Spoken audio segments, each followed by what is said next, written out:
Well, let's return to this big news. A plan to get back to COVID normal, albeit a very gradual one, announced today after the latest National Cabinet meeting. Joining me live is Health Program Director at the Grattan Institute and former Health Department Secretary Stephen Duckett. Thanks for your time.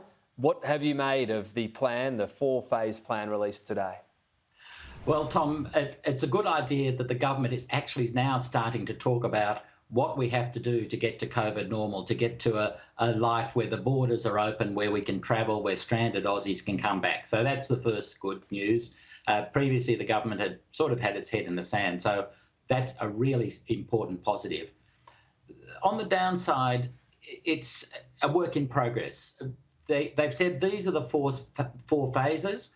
They haven't said, well, when we hit 75% or when we hit 80% or when we hit 85%, this is when we're going to move from phase 1 to phase 2 or phase 2 to phase 3. And that's essentially what we need to do. We need to say to the public, your job is to get vaccinated. Because you're vaccinated, because we hit 80% or whatever it is, then we can do all these things. Then there won't be any lockdowns, and it's going to be in your interest, both for your own health and also for you as part of a community, to be actually vaccinated and have a high level of vaccination in the community.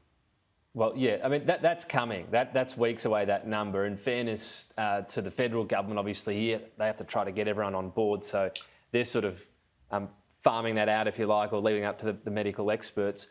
What should we be basing that on? Dr. Chris Moyes said we should be basing it on hospitals not getting overwhelmed. This was the original metric, remember, and also an acceptable level of death, which he compared to flu. You get several hundred up to 1,000, sometimes a few more than that, dying each year from the flu, which we do accept as a society. Are they fair enough parameters to set for this? Absolutely. You know, I think he's got it absolutely right. Back in 2020, we counted the number of cases. And the reason we counted the number of cases, because every case was a risk of hospitalisation, was a risk of death.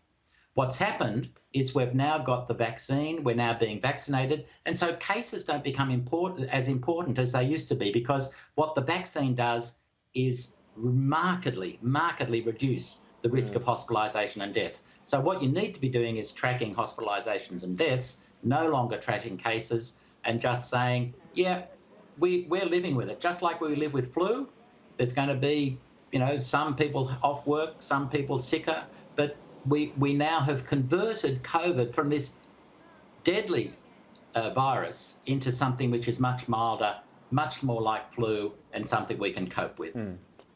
The PM alluded to, you know, there might be different thresholds, particularly around vulnerable Australians, but the overall magic number, what would you put it at if we're likely dealing with the dominant Delta variant, which there's no evidence it's more deadly, I should add, but it is more infectious. Absolutely, and that's often the course of viruses as they evolve. So what you really want to do is make sure that older people, the most vulnerable, have got a very high level of protection, 95, 97%. And I think because the Pfizer vaccine is coming on so soon in the next month, I think it's doubling in the next month, doubling the month after. So some older people have been hesitant to get AstraZeneca. I've got AstraZeneca, so I'm in one of the ones who've done what they should have done. But some said, no, I want to wait for Pfizer. Once they're done, you know, we want to get the number of older people up to 95, 98%, and then we can have people under 60, for example, at a much lower rate. But overall, we want to be around that 80%. I haven't done the modelling myself. And as you said, the government has said this is our sort of game plan. We need to actually fill in the details, and we should be looking forward to that and hoping that, you know, it gives us all hope, it gives us a plan, it gives us a direction that we can all sign up to. Albeit it's a lot higher than any country's got to yet, but we are generally a very high vaccinating country. Has that been damaged this week? We know anti-vaxxers launch on anything. They launch on Skerricks, they take things out of context. There's been general criticism for Scott Morrison. Could he have consulted better with state premiers and also in particular doctors on not changing the health advice but making it easier for younger people to get AstraZeneca? There's criticism of that, but the comments in particular from Jeanette Young and to some extent Anastasia Palaszczuk, did they disappoint you? So, unfortunately, you know, the government's had 3 goes at AstraZeneca announcements. The first one when they said, no, it's not for people under 50. Then they said it's not for people under 60. And then they made the announcement on Monday night, and one would have hoped it was third time lucky in getting a really clear message.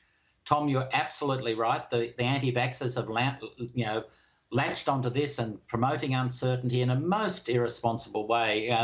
And, you know, who knows whether the Prime Minister was tired at the end of the day or whatever it was, but we really didn't manage that announcement very, very well. And obviously then you've got the pile-on from the states, from the AMA saying we weren't consulted, we've got all our phones ringing hot.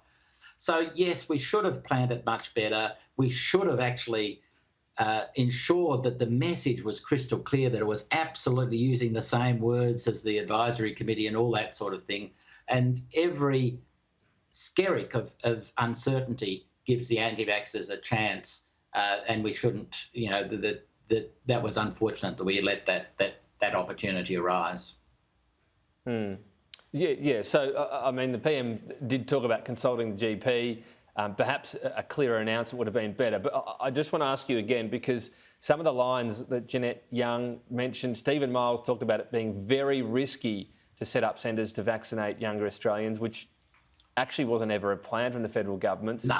I mean, those lines in particular, you know, 18, I don't want an 18-year-old dying was Jeanette Young's lines. I get that's possible. We know that with all vaccines. But the way it was delivered, that seems to have really alarmed a lot of professionals. Yes, Tom, it was very, very strong wording. I can understand why she did that, but, you know, the way I look at it is that if you're a younger person getting an AstraZeneca today and then the second dose in 3 months' time or whatever, there are risks associated with that. They're small, very small indeed, and waiting a couple of months for Pfizer, because we are having a huge amount. The government has actually signed up all these deals to get the Pfizer.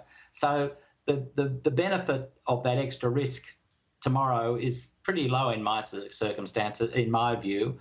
And as you say, you know, the language that Dr. Young used was very, very strong, but maybe she was trying to actually counter the uncertainty and counter the lack of clarity, and she wanted to actually make her position clear, and indeed she did. She certainly made it clear. It didn't seem to... Yeah, she went, look, further than Atagi has.